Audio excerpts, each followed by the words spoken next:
Yeah, so recording has started. So in the last class, we have started our discussion on these topics. We have discussed this effort delay. We have discussed the general, what should be the general expression for delay in any combinational circuit. And while discussing this topic, we have introduced a couple of new parameters. One of them is the logical effort. Other one is the fan out. Fan out, obviously, fan out or the electrical effort, and parasitic delay. Parasitic delay also but we have used it earlier as, or we have described this delay as intrinsic delay, right? Not as this. So here, while discussing the logical effort, we have discussed how to find logical effort and what should be the logical effort for commonly used digital gates, right? Then we have discussed about the parasitic delay, and we have also seen how to find parasitic delay for any other gates, right? So basically it would be in comparison with that of this inverter, right? So and while doing so, after that we have also finally ended our class with here. We have tried to plot it here, this normalized delay versus electrical effort, right? So I have seen that how this normalized delay versus electrical effort while a particular gate is driving the same gates would look like, right? Where we have also seen that this y-intercept denotes the parasitic delay, and the slope indicates the G or the logical effort, right? Okay. So then let us start our discussion for today's class from here. So it says that delay in a multi-stage logic network. So here you can see the logic is like this. So starting from this NAND gate, then we have NOR, NAND, then again an inverter, and finally it is driving a 20 or a load capacitance whose value is of 20 of C into C minimum. But we generally do not mention of C minimum. We always say it is 20, means it is understood that 20 of C minimum. Okay. So then here we need to optimize what would be the minimum delay, okay, or what should be the sizing of this X and Y or Z, so that we will get the minimum delay. And here I think you have already noticed that when you are saying it as 10, so 10 means is the input cap is 10, right? So input cap is 10. So input cap means it consists of the PMOS as well as the NMOS. So that total capacitance input consists of this 10 unit, right? Okay. So here the techniques that we are going to follow is quite straightforward. So first see the technique. I think you will understand it. It's not difficult. So a couple of things we have to find. So you have to find the logical effort. Now it is a complete path. Logical effort for an individual gate, but it's a complete path. So and the path has been shown here by this dotted line. So here this is the path. So right, and we have to find what is this path logical effort.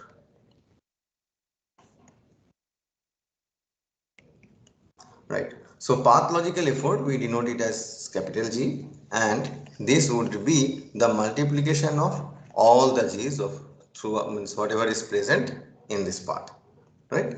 So if you have to do that, then this pi of G. So let us first. So here what is G? You can say like G1. G1 is equal to 1. Here this is G2. This is 2 input NOR gate. So it is 5 by 3. We have done it yesterday. G3 is equal to 4 by 3. This is G4, again NOT gate, so this is 1, right? Then after that we also know that we have to also find this H. I think you can recall the H is basically fan out, but it is not driving the same gate, so the fan out would be the output cap by the input cap. So here H1 output cap is X, right, by this input is this size is 10. Right. Here this H2 is Y by X. Here H3 is Z by Y, and here H4 is 20 by Z. Okay. So then what we have to do here, this 1, like we have to just, it is a multiplication of all this G. So it is 1 cross 5 by 3 cross 4 by 3 cross 1. So it is 20 by 9. So this is the total path logical effort, right? Similarly, we have to find what is the path electrical effort.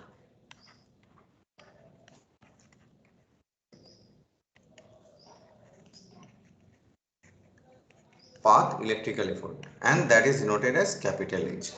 So that capital H would be given as this C out of this path. So what is the output capacitance in this path? Output capacitance is the final capacitance. So that is equal to 20 by C input of this path. That is the input capacitance in this path. So here it is 10. You can see this is 10. So this value of capital H is 2. Right. And you can see here there is no branch. I think the concept of branching we have discussed briefly last class, means there can be like one more line here with this, one more NAND gate or any other gate might be attached. So that path is not there, right? Because it has no branch, right? So if no branch, like for this case, then this capital F, I hope that you recall what is capital F. Capital F is the effort delay. This effort delay is given as G into H. Right, just multiplication of this G and H. So if you do that, it is 40 by 9. Okay. So this is the effort delay. Right.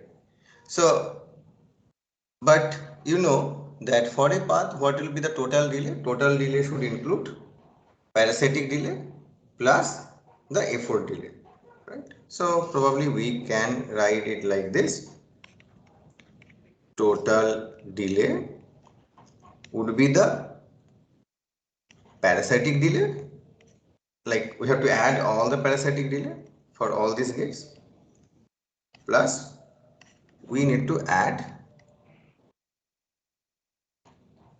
all the effort delay.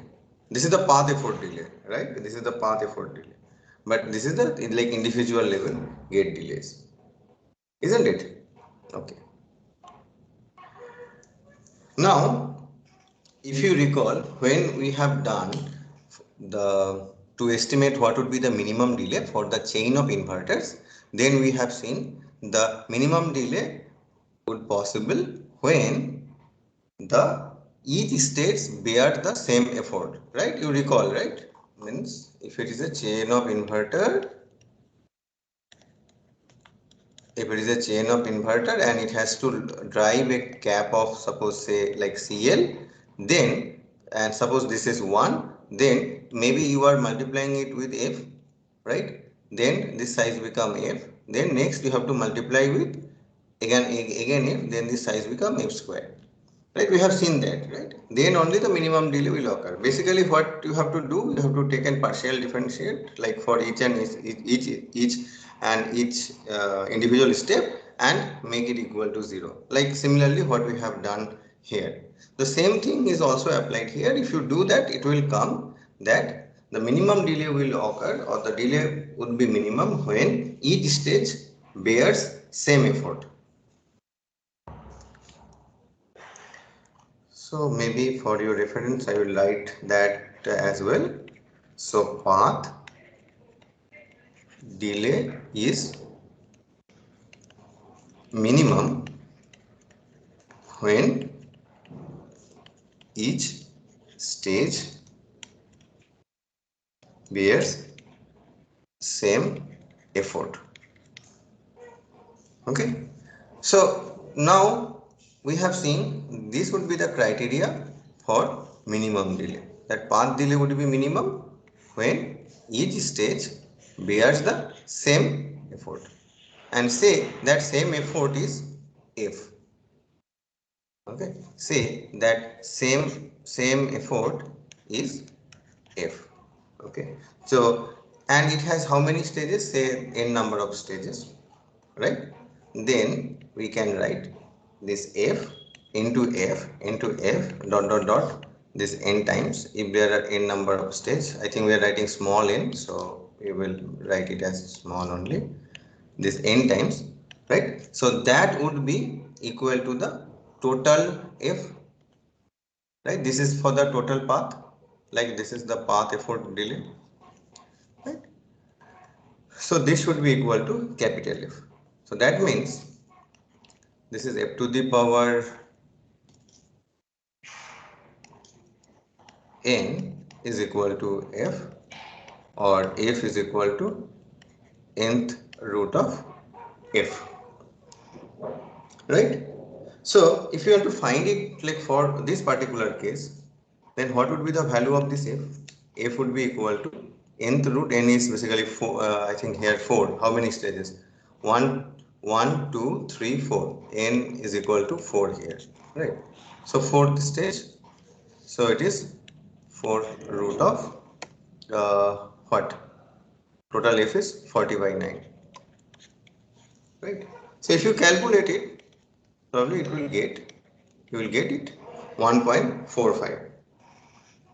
Okay, so then the effort of each state should be equal to F, which is 1.4 times. So that means whatever be the size, compared to that you have to multiply, means the next capacitance should be 1.45 times. Compared to this capacitance should be 1.45 times. Same thing goes for from here to here. Okay, now this is the criteria. Okay, this is the criteria for F, which will give you the minimum delay. Right? Now we also know, I think we have already done this. Let me check it out here.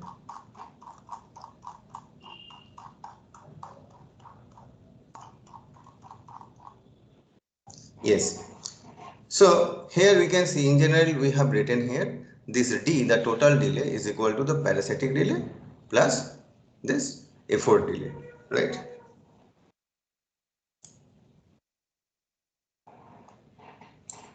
So here too we can write the total delay, that is capital D, that we have written in terms of individual delay, parasitic delay plus the total. So this is basically the parasitic delay, so we will write it better like summation of all this parasitic delay and this summation of all this F, right? Okay, now summation of all this F, if we write, then it will become how much? We have seen F is 1.4 time 1.45 times, so it basically it will be 4 into 1.45, right? Summation of, if you do that. Now what is the total parasitic delay? Total parasitic delay here is equal to, we have to see, this is inverter, so for inverter parasitic delay is 1, for NOR 2 input NOR it is 2, 2 input NAND it is 2, again inverter it is 1, so the total parasitic delay is 6, right? So basically this is the summation of P, right? So you can put it here 6, so it is 6 plus this much, so this would be 11.8 unit, right? So basically we are using the normalized delay, right? So it would be 11.8 unit. So please let me tell me whether you have understood the process or not.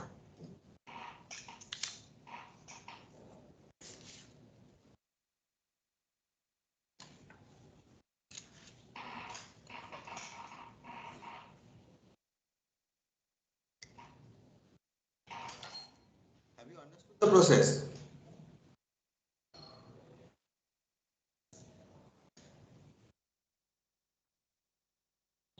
Sir, Okay, so if you have understood this process, fine. I have a So, doubt. okay, So here you are saying total delay is summation of PIs and FI. total delays, Summation of all PIs and FI. right, all PIs and right. FI. Phi means So, it is basically like, okay, better to say like summation of F. Okay, okay. right, right, So yesterday there was an example like one inverter and then some inverters in branching. Hmm. So for that, why didn't we add all the PI or FI? Right. So for this example, we do not have any branching, right? So we have written this one explicitly here, right? Here it is no branch, right? Yes. Okay. So for no branching, this F is GH. If you have a branching, then it would become F equal to GBH. Then it would be the path logical effort into the branching effort into the path electrical effort. So it will be a multiplication of all three. But here there is no branching, so that means the branching effort is 1. So here that value is 1. Anyway, the branching one we are going to discuss in the next only. Okay. No, sir, So, I was talking about the total delay.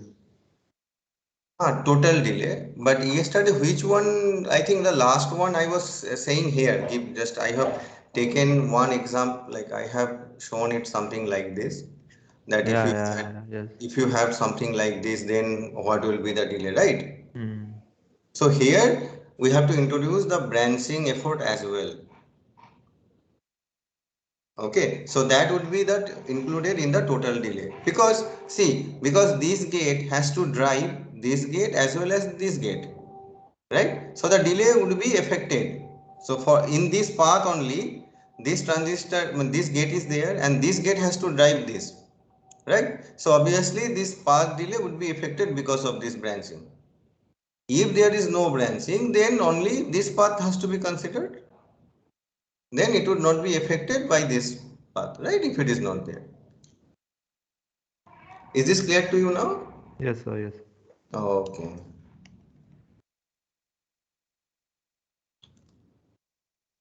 Okay. So now we have seen like it is quite easy only like how to size this each of these gates, right? But the question is like not how to size means what would be the minimum delay that we have find, but we have not done the sizing it yet. So now we have to find what would be the value of X, what would be the value of Y, and what should be the value of Z. After that, we have to also find what would be the transistor like PMOS width for this, NMOS width, PMOS and NMOS width for this, same thing for this, same thing for this. Right? Because while designing, you have to design in the transistor level, right? So it should be the PMOS width and NMOS width that will matter. So let us now complete that for this circuit. Okay. Now the first what we are going to do is that we have to find what is the value of X, Y and Z. Right? Okay. Now this is our objective is to find X, Y and Z this thing. Okay.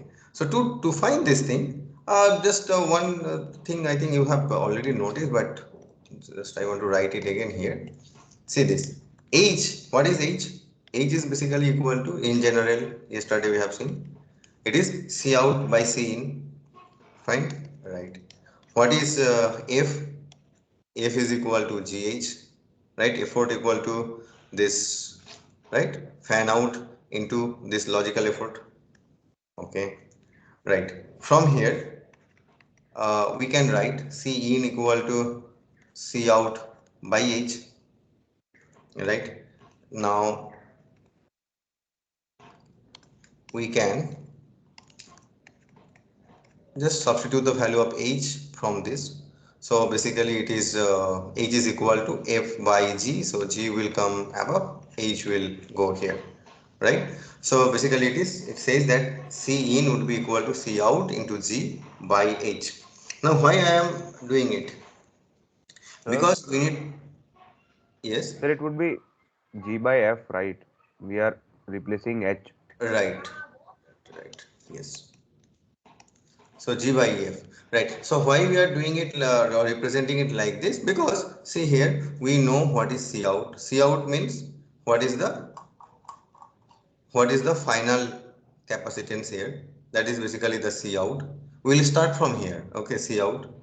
Then we know what is the value of G, and we know what is the value of G for this gate, and we also know what is the value of F for this gate.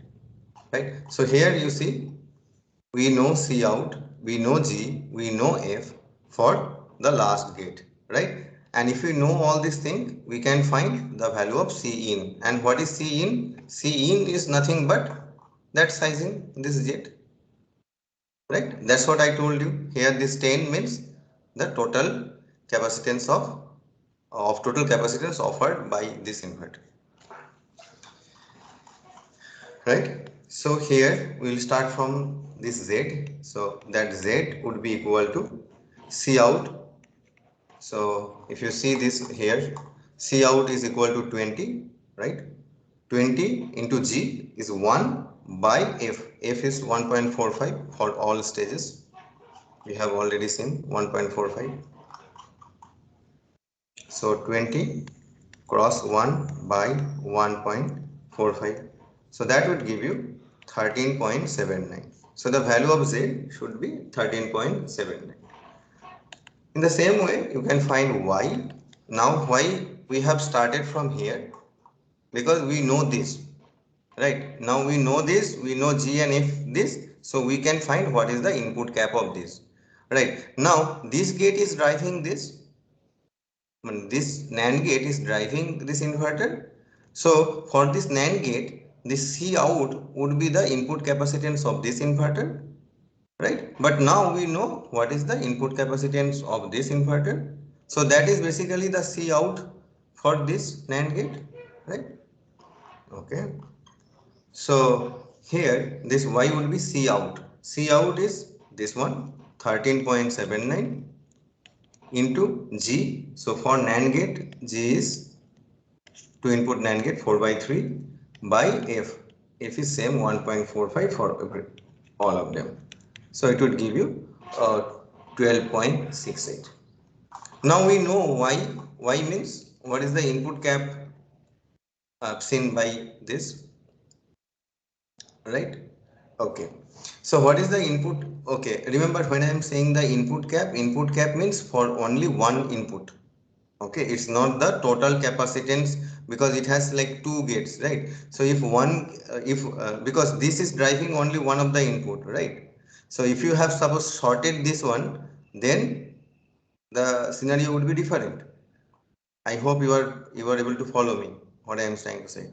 Here this is driving only one PMOS and one NMOS, right? And the size indicates that total capacitance offered by that PMOS and NMOS, right? So it is not the total capacitance offered by the complete like two input NAND gate because it has two input. If you connect something else here, whatever be the capacitance you are looking or seeing from here, the same capacitance you will also see from here. But that should not bother us because we are considering the path is this, right? Okay, so now we know what is the capacitance, input capacitance here. So that would be the output capacitance for this NOR gate. So we know C out from here. This C out is basically 12.68. So here we will find X. X is equal to 12.68 into for NOR gate G is 5 by 3 by 1.45 which will give you 14.57. Okay, let us now just for verification do one more thing. Okay, so we know the cap for this, like capacitor for this. Now this inverter is driving this like this output node capacitance, right? Even though the size is mentioned here, but let us try to calculate and see that whether it is matching with 10 or not, right? So let us try to find what would be the first inverter size.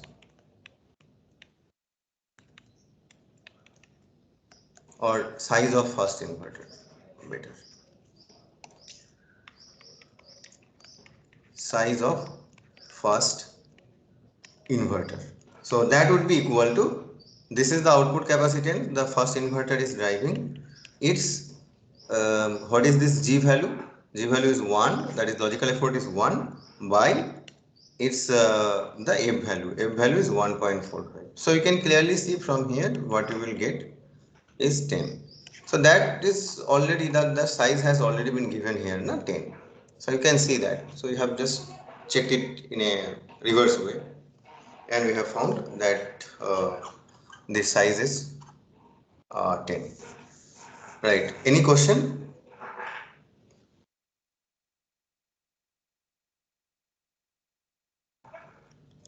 Any question? Okay.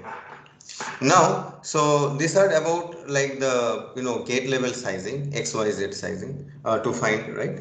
Now we have to do the transistor sizing. So how we will do that transistor sizing?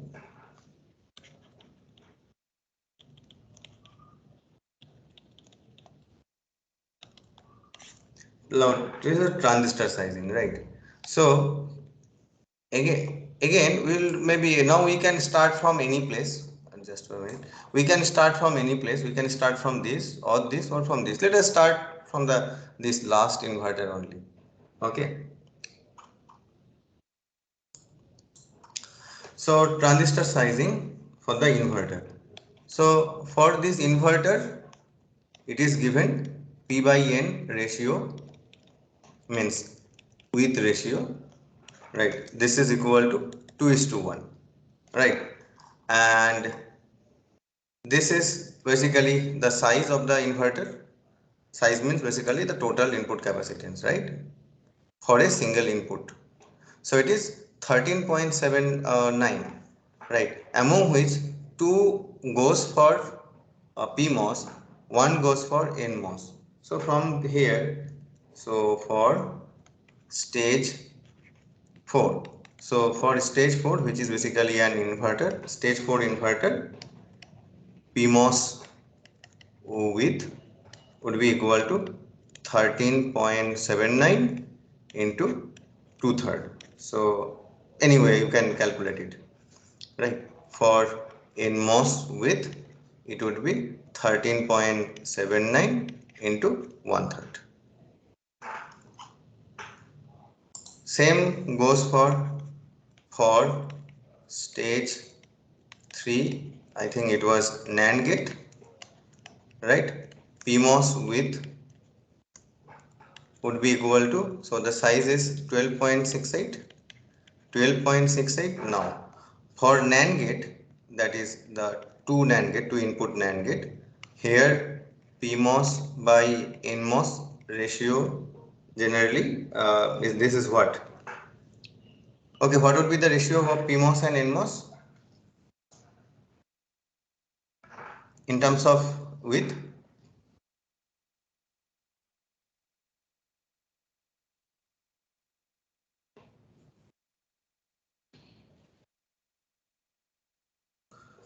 Yes, students, please do respond.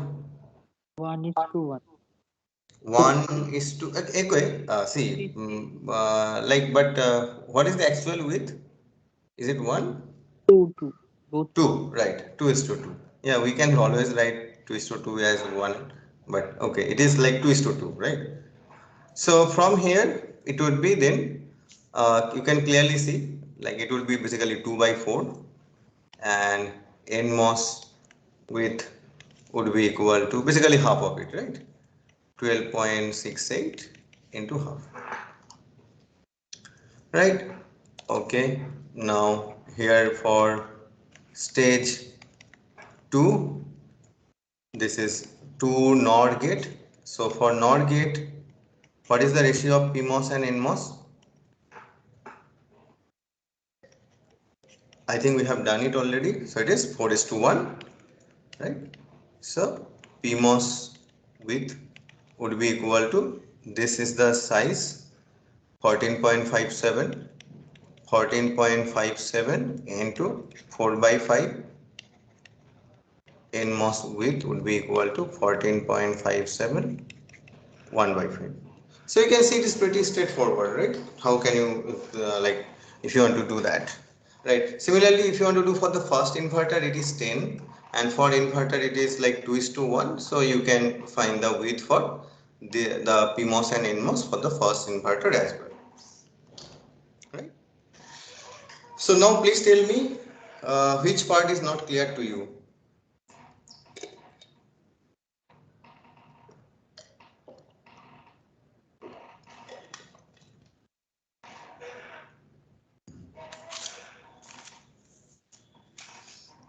Okay, so if these things are clear to you, fine. Then let us move to the next one. That is considered the path branching. Now you can see we have an inverter here. Size is 5. It is driving two inverters which are in parallel, size of 15, and each is driving a load of 90. Okay, and but we have to consider a path, right? When we are considering a delay, we should always mention about the path. So this is the path, right? Okay. So as I already mentioned, so when you have a branching, so basically then first observation is branching present, right? Here. So if branching is present, we have to introduce a term which is called the branching effort.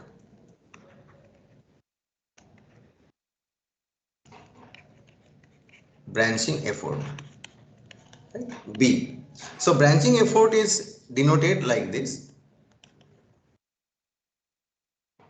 Called capacitance for the on path plus capacitance for this off path by the capacitance of this on path, right? It's very straightforward. So I have to find the what is the what is the capacitance in this on path by capacitance in this off path by capacitance in the on path. Now you will also see that how to find and all this stuff here. Okay, maybe let us find it here. So what is the capacitance for on path? So on path, if we like when we are mentioning the capacitance, so capacitance means for this inverter it is has to drive this and this, right? So when this inverter is driving this, so the on path means for this means like on this path, the next load for this inverter on this path is this one, so which is 15 plus what is off path. Okay, this inverter whose size is 15 is also been connected with this, right? So inverter has to drive this as well, right? So here this off path is also 15. By on path we have already mentioned 15, so it is basically 2, right? Okay, now earlier we have seen this F equal to GH, but now we have to find it F equal to GBH. Okay, now what is B? It is the path branching effort. So what do you mean by path branching effort? Path branching path branching effort is basically the summation of all the branching effort. So here B is only this, right? But if it can happen, right, after that you have one more branching, right? Then you will have B1 and B2, right? So you have to do a modification of that. So here one thing I should correct, it would be like this. Like we have seen the total G, this G is equal to pi of G, right?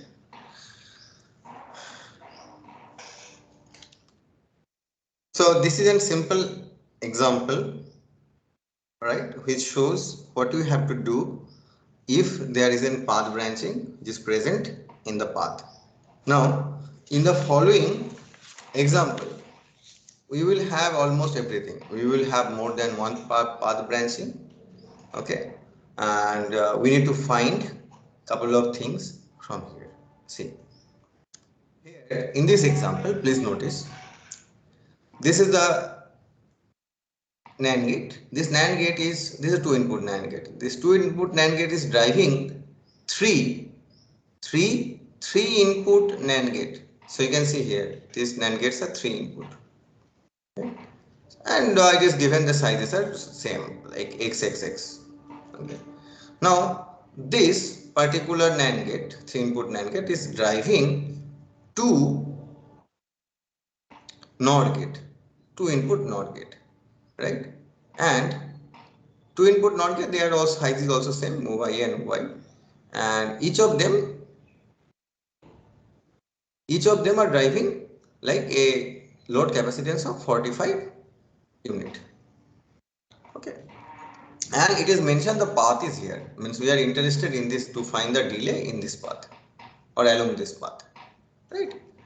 So we have to find what should be the minimum delay, and to achieve that minimum delay, what should be the size of each of this transistor, right?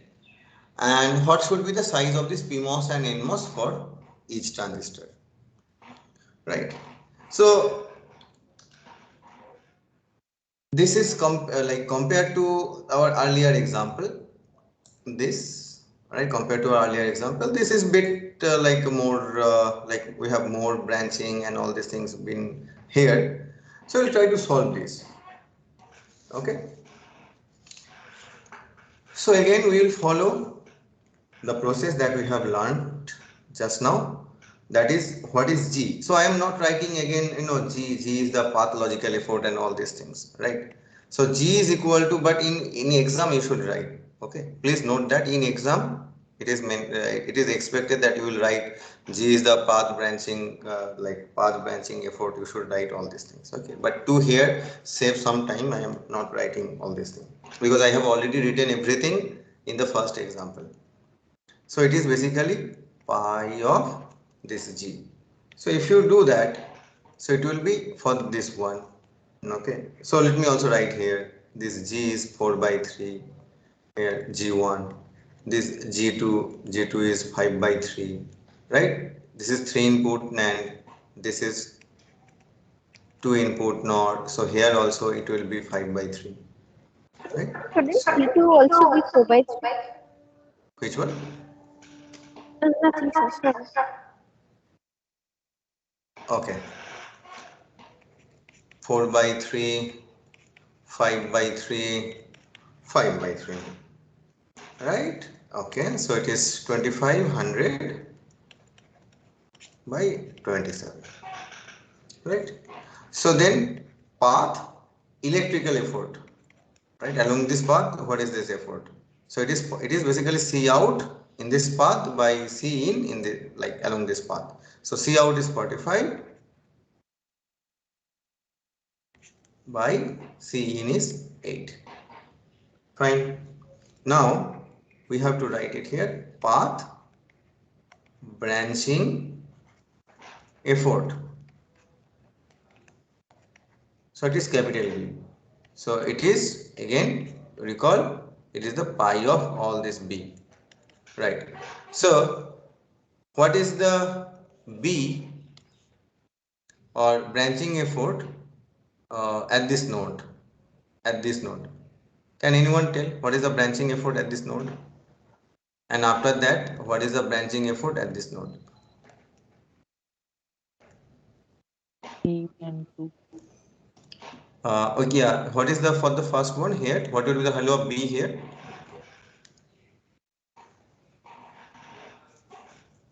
3. 3. Okay. Could you please explain how you are getting this number 3? The C on path is X and C off path is 2X. C on path is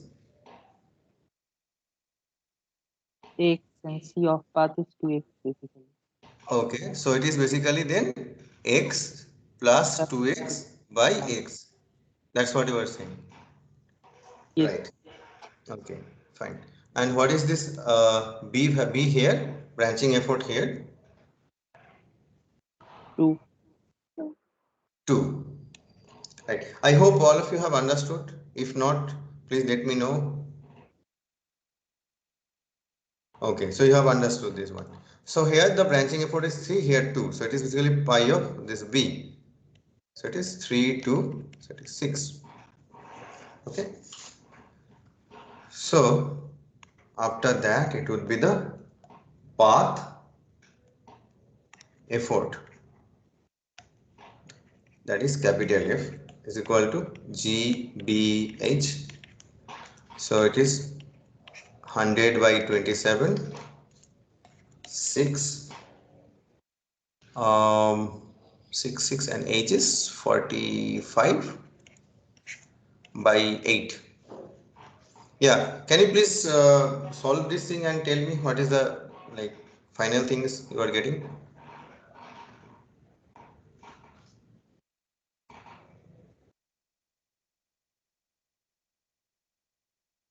One 125. 125? Great. So it is 125, right? Now we have already seen for minimum delay, this individual stage effort should be equal to the nth root of capital F, where n is number of stages, and here what is the number of stages? 3, right? You can see it here, 1 2 3, right? So this F value is cube root of 125, so which is basically 5. Then the minimum delay. So minimum delay is equal to summation of all the parasitic delay plus summation of all this effort delay. So summation of all this parasitic delay is, we have to add off the parasitic delay of this. So it is 2 input 2 plus along this path it is 3 input, so 3 plus again 2 input 2. So it is 2 plus 3 plus 2. 2 plus 3 plus 2, right? Plus effort delay. Effort delay is 3 into this total number of F. Means what is the value of F? So it is how much? 4 7, right? 7, 3 into here 5. So I think 22, right? So this is the minimum delay, right? So the first question is solved. Find the minimum delay. The next question is size each gate for realizing the minimum delay. So interestingly, we have actually, first we are finding what is the minimum delay. Then from there we have to do couple of things, right? And to find this y and x. So it is again quite simple. We have already done this thing. So it is called the gate sizing. Gate sizing. So y is equal to, again we'll start from this gate, right? The last gate, because we know here the C out. So C out is 45 into the G is 5 by 3 for 2 input NOR, by 5 is the value of F, right, which gives me 15. Then you have to find the value of X, so which is, yes, this 15, because it is driving a gate which size is 15, like total cap is 15. So okay, here is the something interesting. Yeah, so for this gate, Shouldn't it be 30? right. So for this gate, okay, we know what is the value of y, right? But this gate is driving actually two of these gates, right? So here you have this 15, here you have 15, right? Total then load is 30.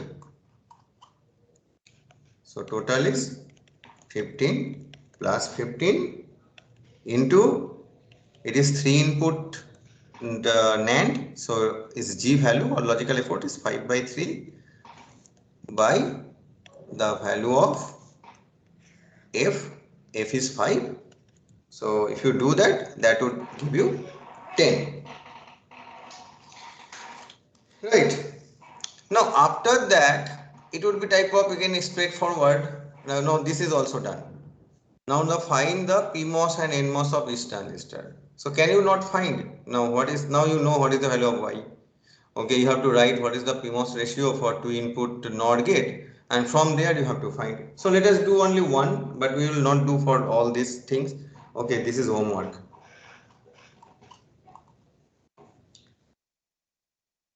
So now here we have to do the transistor sizing. So for transistor sizing, it is PMOS, NMOS. We are considering the last.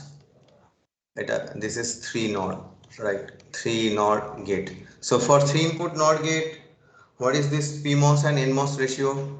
Anyone?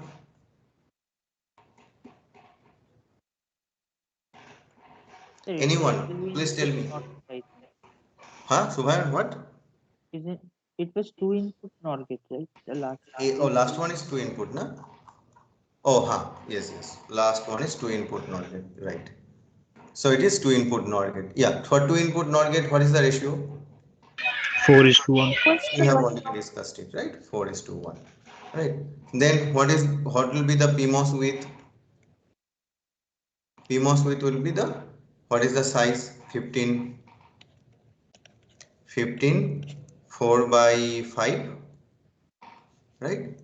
NMOS width would be 15 into 1 by 5. So basically it is 12, and here it is 3.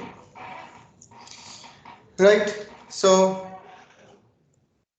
now 3, after that we have to find, right, for the 3 NAND gate. NOR gate is not there. 3 NAND gate. For 3 NAND gate. Okay, just I am writing it here. So PMOS width would be equal to, for 3 input, it would be equal to 6. NMOS width would be equal to 4, because the total is 10, right? And that's what we have seen here. X value is 10. Okay, now here is a question. Can you tell me what would be the delay offered by individual stages? Like what would be the Sir, delay that of that was 6 and 4 or 4 and 6. for 4 and 1 minute for 3 input NAND? What is W this? What is this PMOS and NMOS ratio? 2:3. 2 is to 3. Right, 2 is to 3. So here this PMOS, like NMOS ratio is higher. So you are correct, and thank you. So it should be the other way. That is, this should be 4 and NMOS should be 6. Yes, right. And yeah, now suppose if you have to find what is the delay offered by this stage, what is the delay offered by this stage, what is the delay offered by this stage. How can you find delay from individual stages? See, one thing, the total delay is 22, right? So total delay 22, that means if you sum up this delay, this and this, you should get 22. But now the question is, what would be the individual delay, like stage wise? First stage, second stage, third stage. So Pi plus Fi is Huh? Pi plus Fi for I equal to 1 by Right, right, right, right. So let us do just this small thing. Right. So let us do the here this small thing before we finish this part. How are you doing on time? It's around 11. No?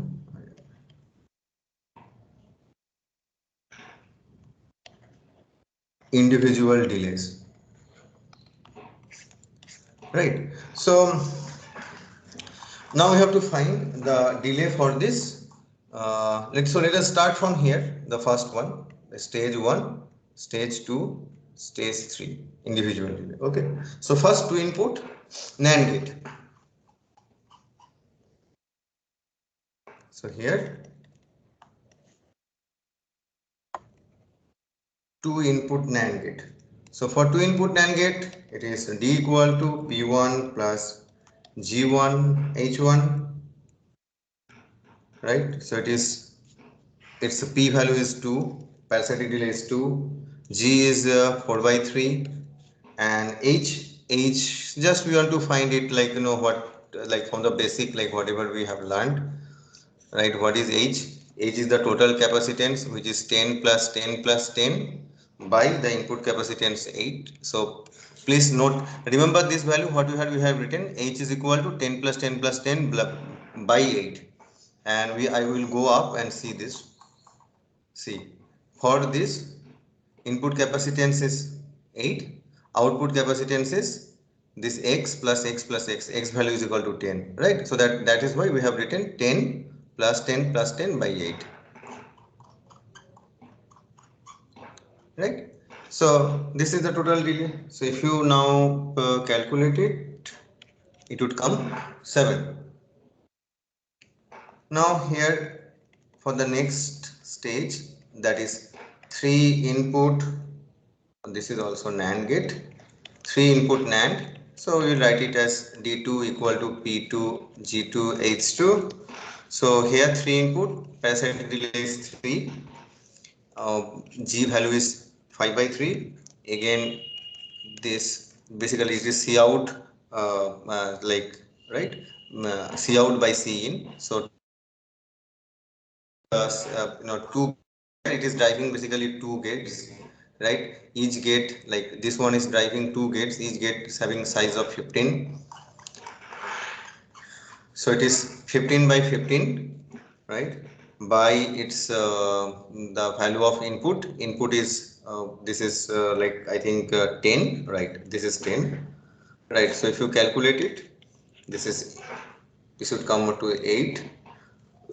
Then the 2 input NOR gate, we write it as D3, P3 plus G3 H3.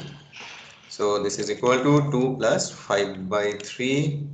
Here output load 45, input is 15. So it should come 7. Then what will be the total? Total is 7 plus 8 plus 7 equal to 22. So you can see here this value 22 unit, the total. So basically this is basically the total delay, total delay, total delay. So total delay you can see here also we have found this is the like 22 unit of the total delay, and which is basically the minimum delay. So if you do it from these individual stages, because that would help you to decide, okay, which state is, which of the stage, okay, of that path is consuming more delay or taking much more delay, right? Then probably you can identify that stage and try to do something on that stage, right? So this is also important then. Yeah, so with this I think this logical effort part we have come to almost to the end of it. Please let me know if you have any question before we start the next topic.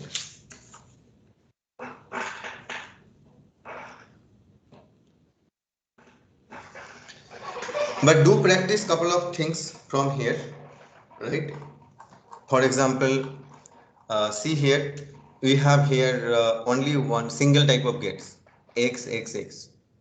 It might not be always the case, right? It might be X, it might be something else, some other size, or not even the same gate, right? You think of some practical design. It might be maybe some another NOT gate or NAND gate or NOT gate is present here.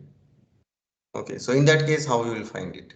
So if you have understood this, so you should be able to find that. So I request to all of you, please think about it and do couple of exercise, okay, on this, right? So this is one typical example where you can see here, all the gates are same, like same size, right? Like all the gates are same means in particular stage the gates are same and they have the same size, but it will not be the practical case, right? Always. So practical case might be that it may, like even in the next stage you might have a mixture of different gates, different sizes. Okay, so this part is also done. So please do think about it a little bit on this, and yeah, if you have questions, then otherwise we will go to the next. Okay, this is, I hope it is quite easy to all of you. Then fine, we'll move to the next one, which is quite interesting as well as quite new to us. Before that, just we will take 1 minute break. Maybe you can also drink some water, I too, and then start.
Okay, so then let's start.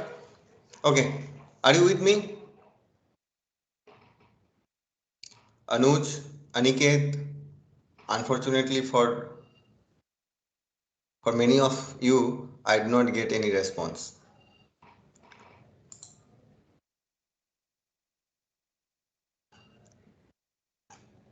Deepak, Yes, sir. yes, are you with me? Yes, sir. Yes, sir. Okay, great. So thank you for responding. And let us start then. So this is a new topic, quite interesting and bit different flavor compared to whatever we have discussed so far.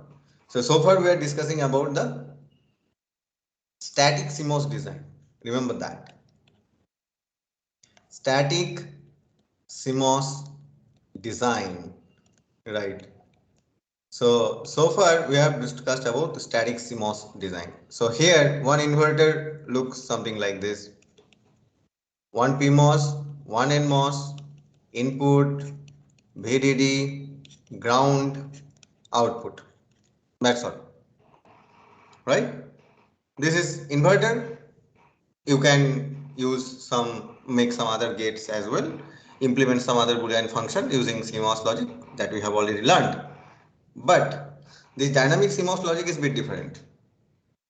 First, I will tell you how the circuit, like the circuit topology looks like, general circuit topology, and then why we need, okay, or means why this circuit actually has come to the picture. Okay, what is the primary utility of this? Okay, why people have used this? Okay, so here you can see you have the input, you have the output. You change the input, immediately the output will change, right? You have a pull-up network, you have a pull-down network. Pull-up network charges, pull-down network discharges, right? Discharges this load capacitor, CL, right? We know all the details. Okay. And here we also know during charging, the output is connected with VDD. During discharging, this output is connected with the ground. So output is either connected with this supply VDD or to the ground, means P out is either connected with means it should be connected with the supply rails at any moment, right, except the transition, right, but in steady state it should be connected with this or this, any of the supply rail, right. Here there is no concept of clock as of now, whatever we have discussed. But in dynamic CMOS design, the circuit topology looks something like this. We have one transistor which is PMOS connected above, one transistor which is NMOS connected below, and with these two is not the input that we are giving here, but we have fed one clock. So you have fed one clock signal, okay, with this, right? And in between this PMOS and NMOS, we have this pull down network. So if you want to make an inverter, the pull down network means only this. If you want to make an NAND gate, you know what should be a pull down network. If you want to make a NOR gate, you know what should be the pull down network. So this is the pull down network. So depending on the number of inputs, you design your pull down network, and just whatever you design for CMOS, the same you take that design and just place it here between this, right? So this is the typical design, like in outside is a typical design, and whatever the block you want to design, you just make the design in CMOS, just only take that pull down network, place it here, and that makes the entire design ready, and that is basically a dynamic CMOS. Okay, so that is from the design perspective. How does it look like, right? Okay, to give you a better illustration, like this is type of quite abstract, like abstract design. Okay, let us try to be more specific. Let us say that we have this function, that is f is equal to a dot b plus c bar. We have to implement this function. Okay, so we have to implement this function. So let us implement this function in, say, static CMOS first. Okay, so static CMOS, we have to do a dot b and plus c, means or c. So we are now doing the pull down network first. B, A, C, this. Okay, now the pull up part. Yes, now please help me. What will be the pull up part if you want to design this? Students, please do respond. A and B in parallel. A and B in parallel. Okay, very good. A and B in parallel. Series with C. Very good. Series with C. Please check. Is this correct?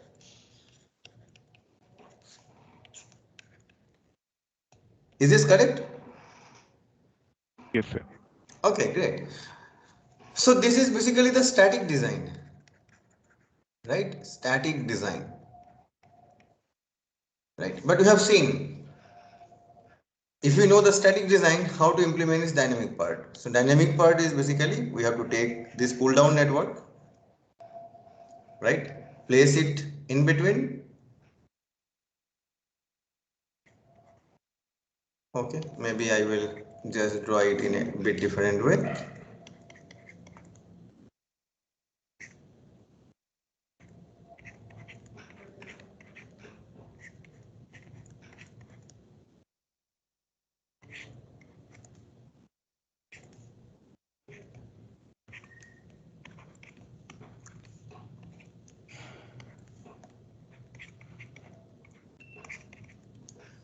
Okay, I will keep it like this so that you can also see this part. So it is VDD. This is clock. Same clock is also fed here. both are clock, right? So this is basically the dynamic, like dynamic design, dynamic CMOS design, right?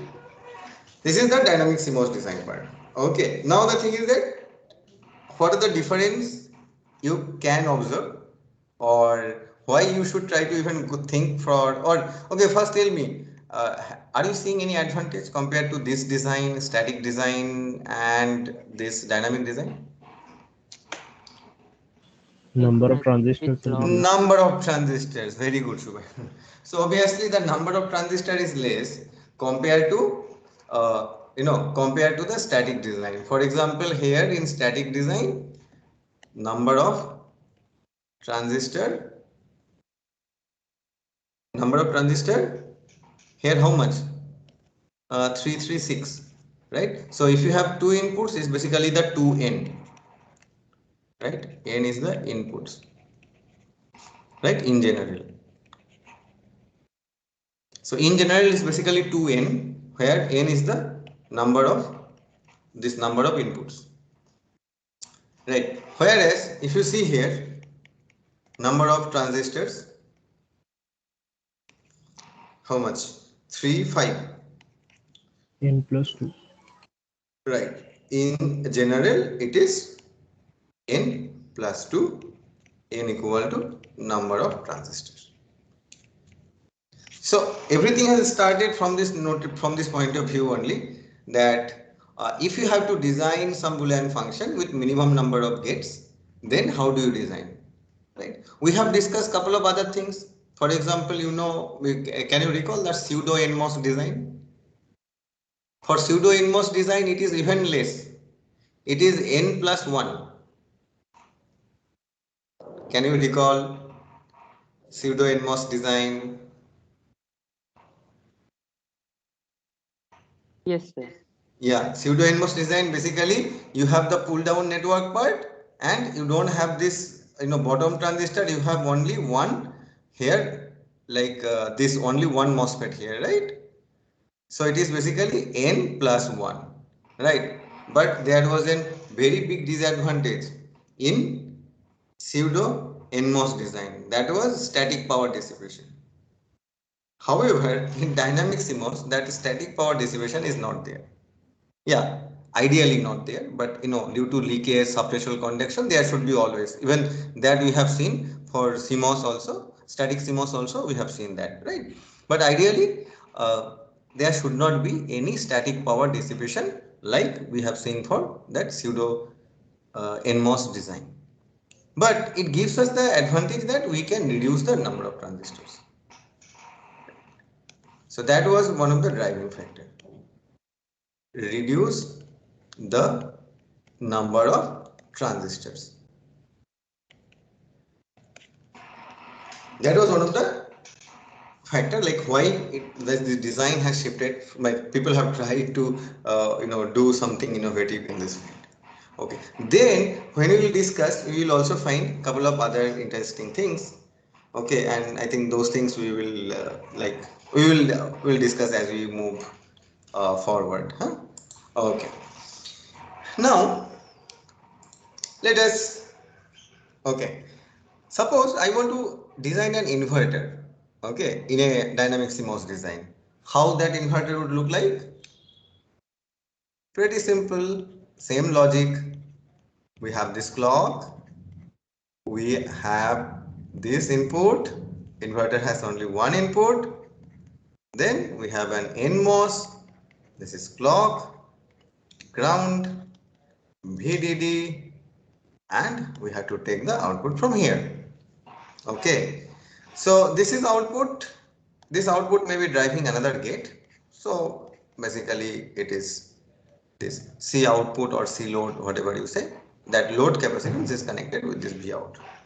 Okay, right? So as per our design, this should be the circuit should act as a dynamic inverter. Right? But now let us understand how this circuit operates. Okay, the circuit operation. So here we are going to discuss about circuit operation.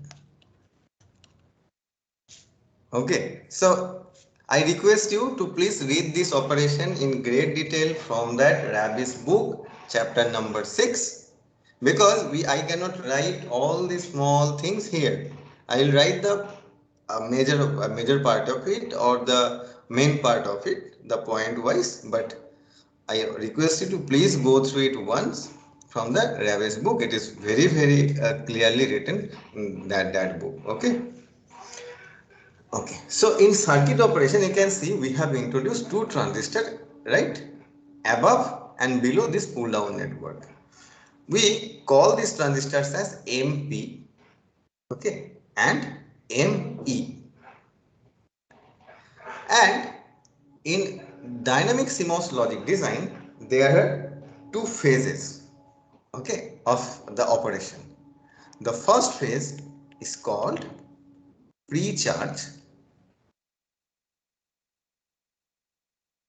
The second phase is called evaluation.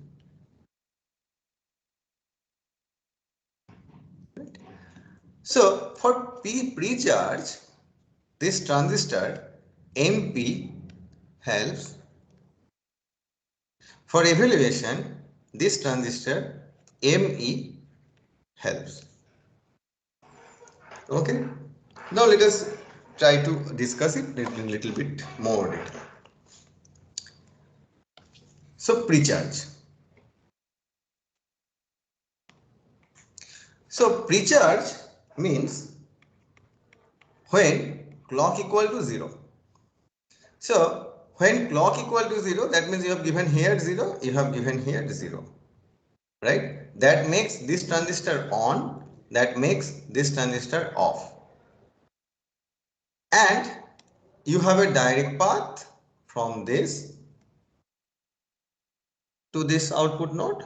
So that means this output will charge, right? So this output will charge through this MP, right? This PMOS. So this MP is the pre-charge transistor. Okay. So when clock equal to 0, output capacitor charges to till VDD. This output capacitor charges to VDD. So that is basically the pre-charge stage. Okay. Now see what is happening to this NMOS, not this ME. This ME, as I mentioned, it helps in evaluation. So I will write it explicitly. So this ME is called the evaluation transistor. Okay. So ME is the evaluation transistor. It helps in during the evaluation. Okay. But now during pre-charge you have given 0 here. So this transistor is off. Alright. Now say this input is 0. This input is says 0. So if this input is 0, this transistor is off. Anyway, this capacitor cannot discharge. Say now the input is 1. Okay, in this condition. So if this input is 1, now this transistor is on. But still this capacitor cannot discharge. Because these two transistors which are NMOS, they are in series. So this is off. How can this transistor discharge or this capacitor discharge even though this is on? Right? So this capacitor will be in a charged state only. So whenever you make clock equal to 0, this capacitor will charge, the output load capacitor will charge and keep, and it should be at a level of VDD. The voltage level across this should be VDD. Okay, and it does not matter what is the input state. Input state may be 0 or 1. It does not matter because this the bottom transistor is off. Okay. Now the next stage is evaluation.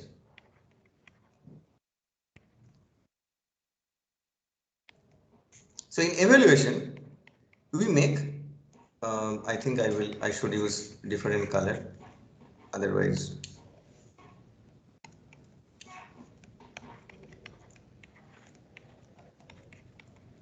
Next one is evaluation.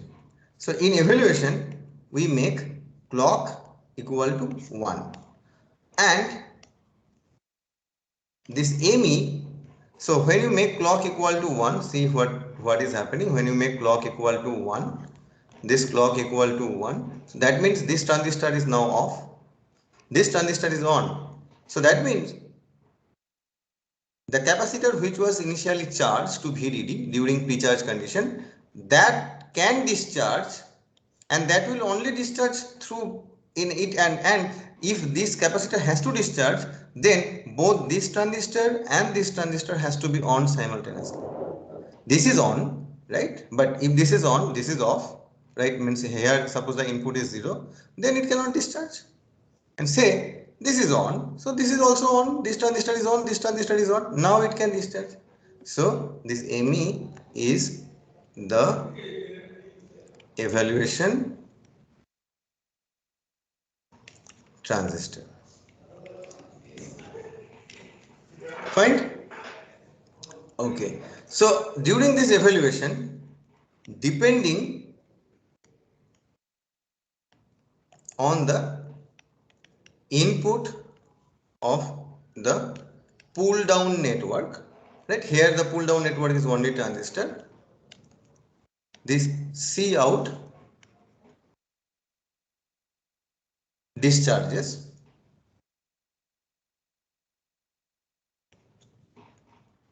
and V out changes accordingly. So have you understood what I am trying to say? Depending on the input here, that is this, depending on the input. Okay, suppose now here we have made 1 and 1, so this transistor is off, so it cannot charge any further. But this is on. However, if this is only on and here you have given 0, so this transistor is off. So still this V out should retain as VDD only, at VDD level only, right? However, if you make it 1, then it should discharge and it should fall to 0, right? Okay. Now, see another interesting phenomenon. Okay, for that, say we have done the pre-charge, so the capacitor is fully charged. Please, please understand the sequence again. Say we have pre-charged it, so during pre-charge, this capacitor is fully charged to VDD. Fine, no issue in that. Then what we have done? Then we have made, now we have gone to the evolution state. So the clock become equal to 1. So the clock become equal to 1, evolution state has started, right? Now say the input has changed to 1. So when the input has changed to 1, this is on, the capacitor discharges. This capacitor discharges, okay, but still we are in the evolution phase. But at that time, this 1 has changed, this input 1 has changed to 0. Are you getting my point? This input 1 has changed to 0. So this is inverter, right? When the input goes to 0, the output should become high. That means the voltage should become VDD, output voltage. But see, during evaluation state, only only one change in the output is possible. So during evaluation stage, if the input is changing, then the output cannot respond to that. Is this part clear to you? During devolution state, the output can respond only once and it cannot respond to any change within a within one evaluation cycle. So is this part clear to you? Okay. If yes, very good. So as I mentioned, this is the basic operation like circuit operation of a dynamic CMOS logic, and I also request you to please go through it once again from the Rave's book. Okay. Okay. So let us now discuss some of the characteristics or some of the features of this dynamic CMOS design.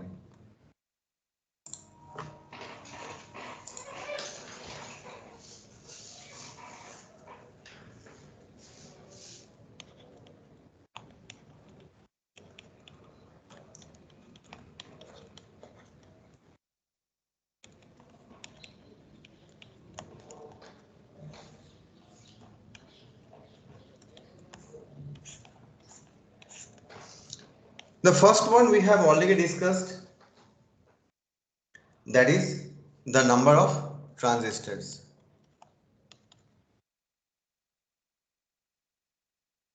Number of transistor is equal to n plus 2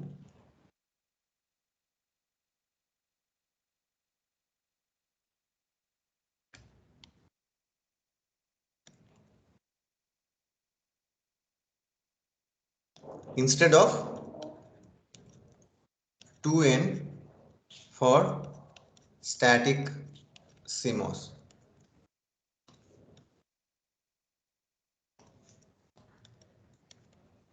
In case of static CMOS, right? This one we have already discussed.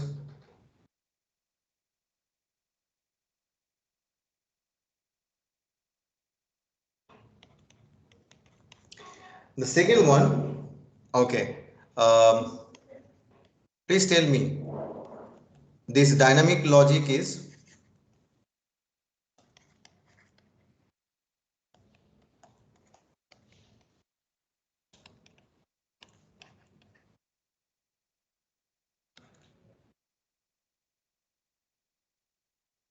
yeah, which one? Dynamic logic is a ratioed logic or it is a ratioed less logic? Let's see who has remembered that ratioed logic and non-ratioed logic and explain it.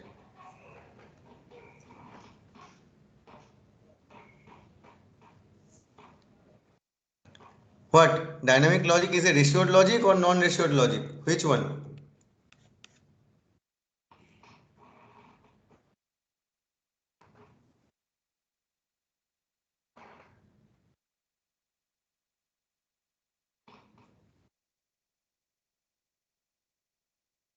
Yes, Shubhayan, any comment? So it's ratioed, I think. Ratioed, okay. Ranbir, what is the definition of ratioed logic? Sir, when we try to decrease the number of transistors, No, no. and we can Ratioed, complete with the robustness and stability. ratioed logic is the logic where the output level VOL dash and VOH dash, they depends on the transistor sizing. That is ratioed logic. So this is not the ratioed logic. You think about it. What is the maximum value here? It reaches to VDD. Minimum value during discharge, it falls to 0. It does not depend on this. So it is non-ratioed.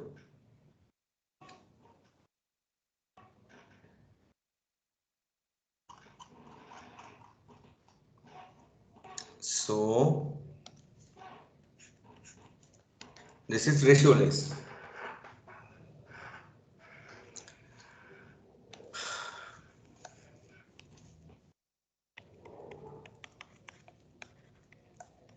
So, Hmm. I had a question. Have we actually gone through an example of ratio logic till now? Have we discussed about ratioed logic or not? No, we've discussed the definition, but have Definition. we ever come across any other example for it? Other examples? Okay, let's see that. I think we have. Let's see that.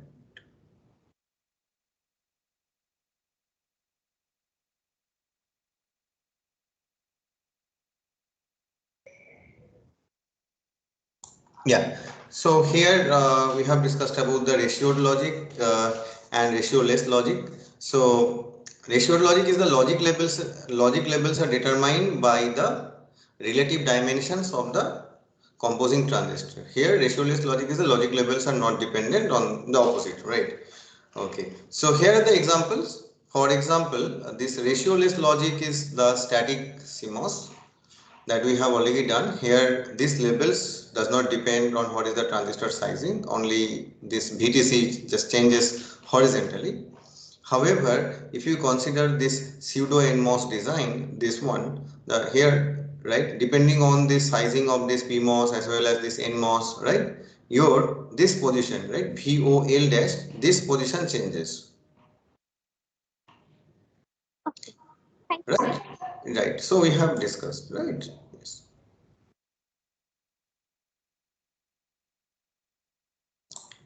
Yeah. So then is no static power dissipation.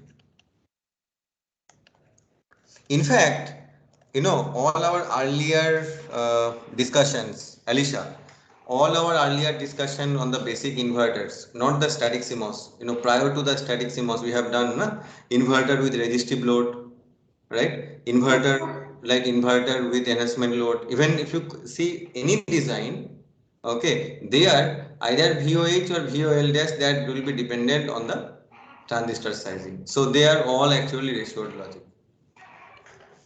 Okay, so here dynamic CMOS, another advantage is that the no static power dissipation, right? Because you can clearly see from this design when this PMOS is on, right? This NMOS is off. So there is no direct path from this VDD to ground. Eventually, when this is off, this is only on, right? So there is not a direct path between this one and this one, right? Okay. So no static power dissipation.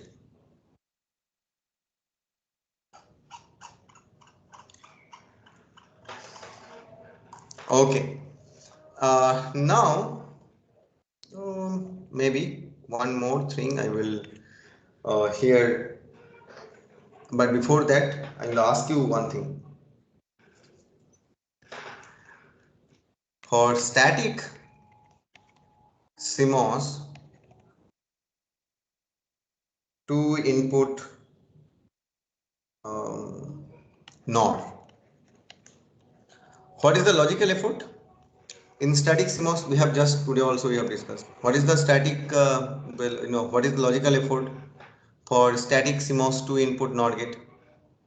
5/3. 5 by 5 by 3. Okay. Now here we will write dynamic CMOS two input NOR. Can you comment? Okay. So NOR gate two input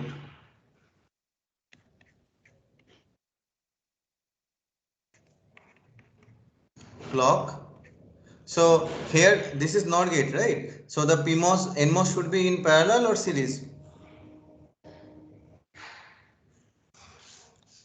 I am trying to design the pull down network. So the pull down network NMOS should be in series or parallel? Parallel. Parallel.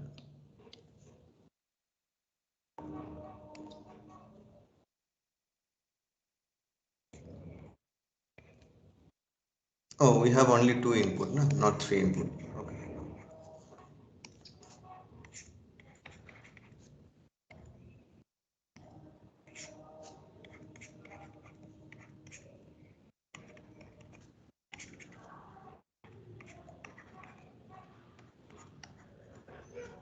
Yeah.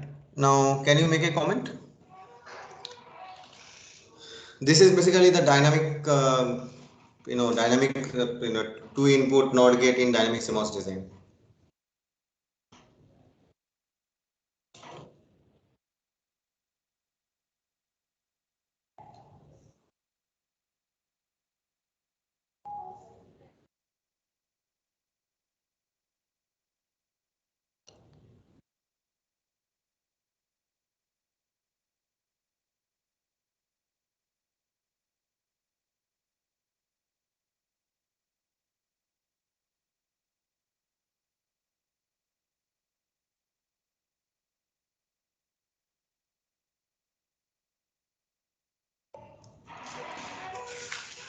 Yes, please tell me.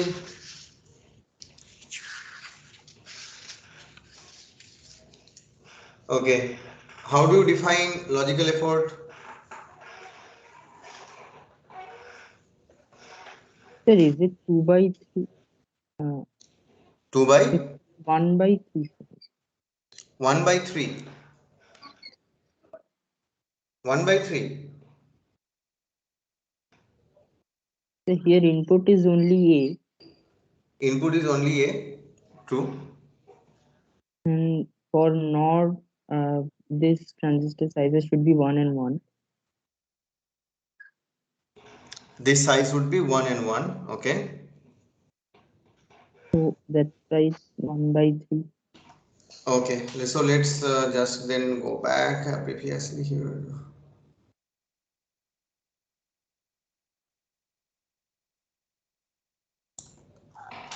Yeah, this one, right? So this is NOR gate, right? So NOR gate here, this is the pull down network, right? This is the pull down network, right? Okay. So here, while discussing this, we have seen that it is like 4 unit, it is 1 by 1 unit, and the capacitor has to be like, while the total means the current driving capability of this inverter and current driving capability of this inverter should be the same, right? Yes, sir. Right. So from that point of view,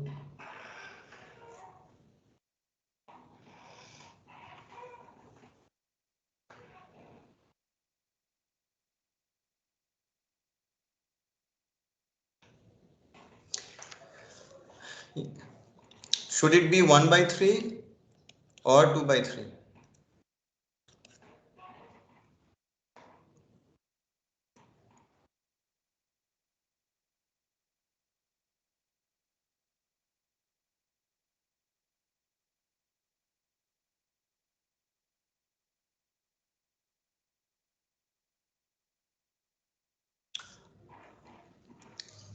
So okay, maybe this we have just discussed this today only. So please take some time, understand this logical effort and all these things, and this part we are just making highlight.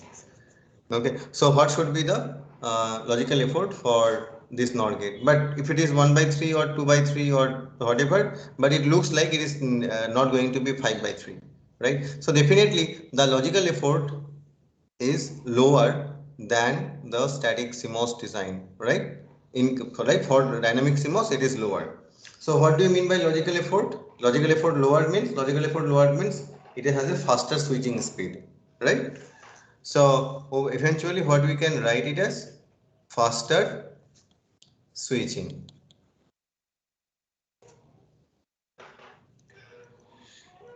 right? Okay. Any other thing that you can think other than this logical effort, means other than the value of the logical effort, why this dynamic CMOS should be faster?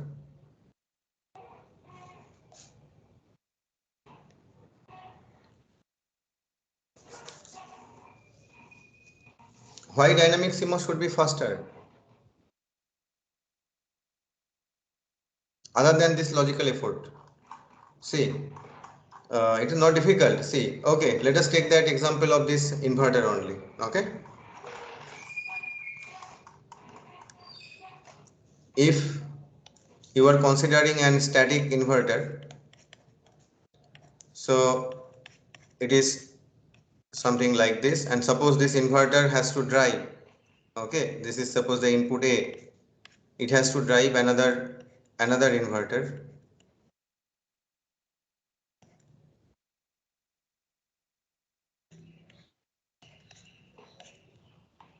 right, for static CMOS, whereas for dynamic CMOS the design is something like this.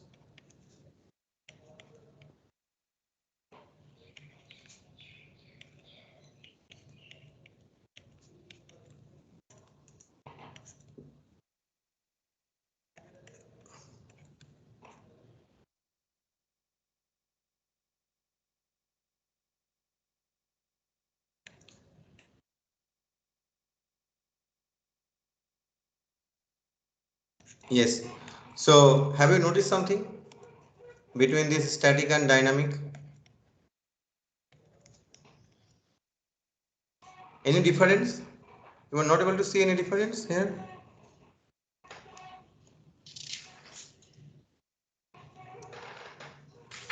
The only clock is there.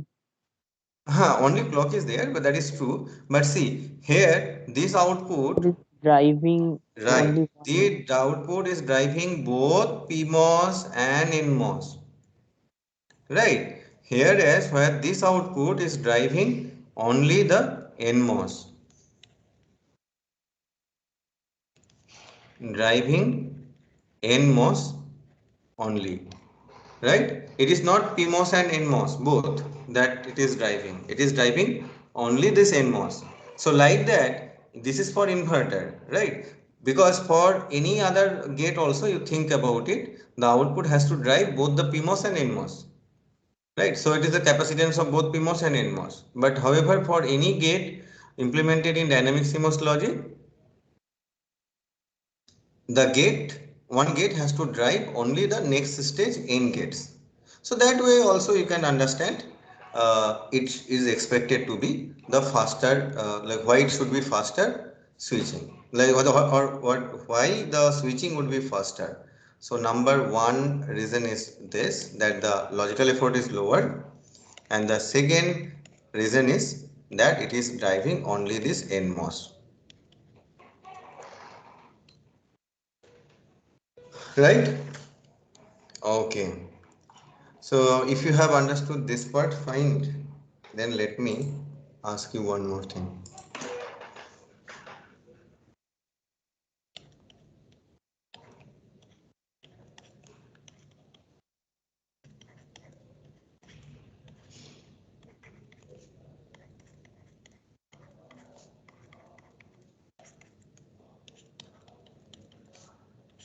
This is again inverter only, no?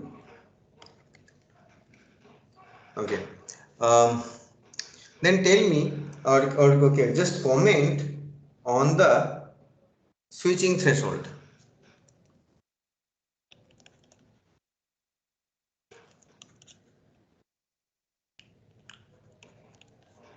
Comment on the switching threshold for this circuit, dynamic CMOS.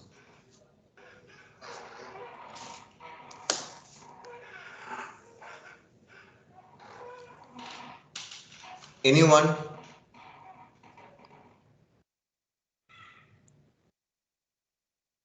If you can comment on the switching threshold on this, additional 1 marks for the end semester. I will note down his name and roll number, so additional 1 marks in the end semester.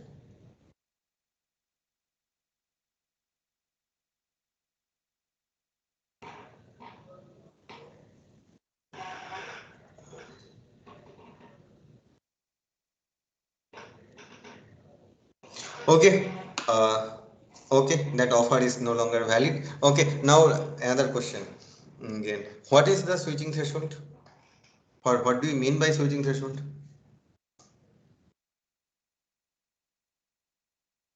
So the point where the V in is equal to V out, or the point where The transition happens, right? Basically, in yes, to sir, simple word, where the where transition we happens. switch the consideration of high or low logic. Right, right. So then from this perspective, from that concept, you try to explain where the switching should occur. Okay, first of all, the switching can occur when? The switching can occur when? Switching can occur only in pre-charge state or evolution state. Which state?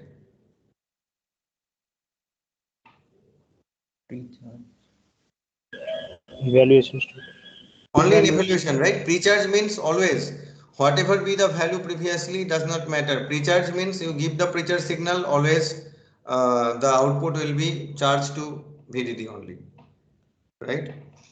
So the output can change depending on this input, this A value of A, right? On only in the evaluation state, right? So now tell me, for what value, what voltage level value of A the output can change.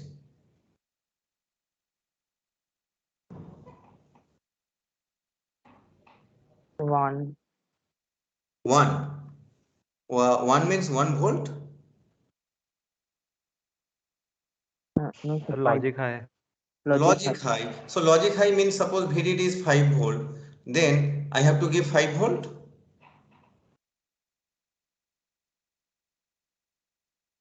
Are Baba, switching threshold means what? Where this will start falling.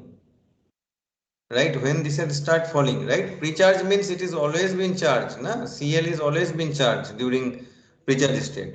Now in evolution state, when for what value, what voltage value of A, this will start falling. So this is this voltage of A.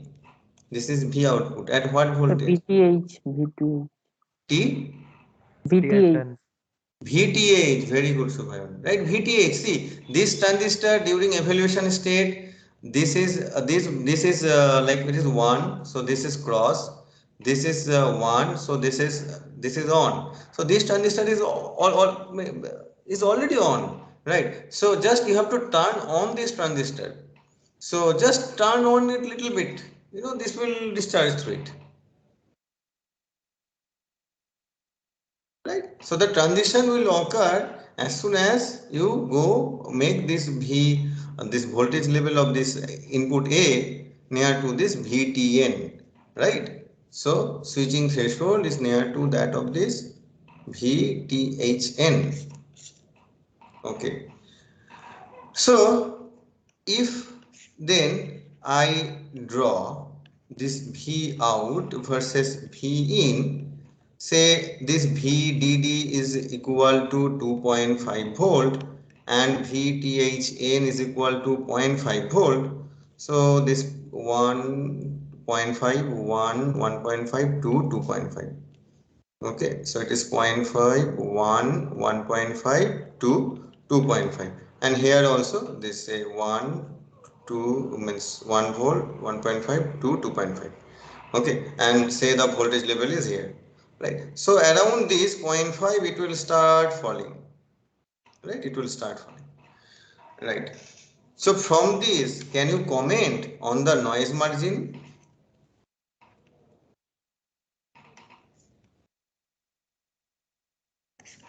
Please comment on the noise margin from this plot.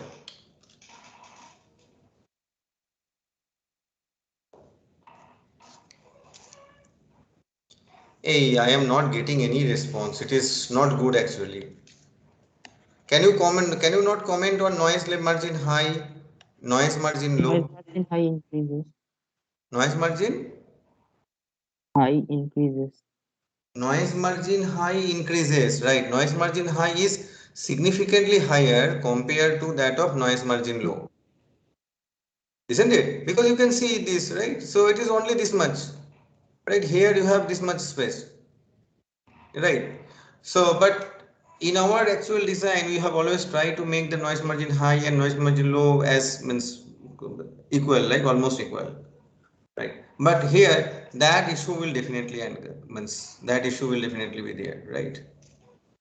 So then with this basically you can say these are the issues, right? That probably that you can consider here. Right. Then what about the power?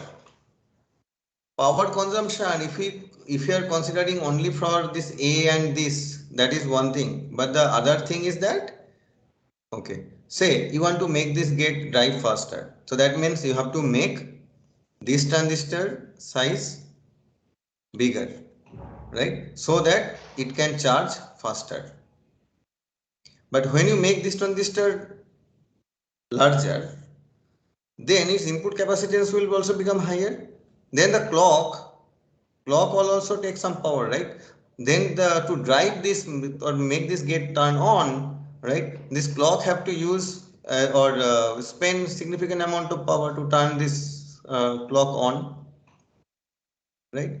So that way power consumption is, even though the static power dissipation is not there, that issue is not there, but the power consumption means the dynamic power consumption is not at all towards in a lower side, but it is towards in a quite higher side only.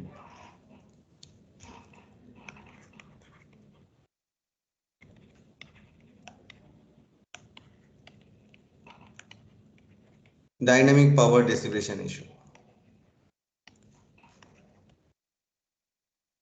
Compare it with static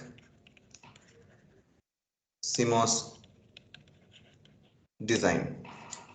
Okay, so please do compare it with the static CMOS design and see how does this thing can be compared or linked with that of static CMOS design. Right. So these are some of the issues. Other than that, there are other issues. For example, the signal integrity issues. Okay. For example, charge leakage, charge sharing. These are the quite two prominent leakage issues. Okay, or signal integrity issue in dynamic CMOS circuits. Okay, so maybe it's already 11:52. Maybe you have definitely have some class from 12. So maybe you can we'll stop here today, because if I start the charge leakage, it will be I cannot finish it. It will take some time. Okay, so we'll start from there. The signal integrity this integrity issue in dynamic CMOS design, and in the next class, and we'll start our like discussion from there itself. And today I will share these PDFs like as I always do after this. Yeah, if you have any question.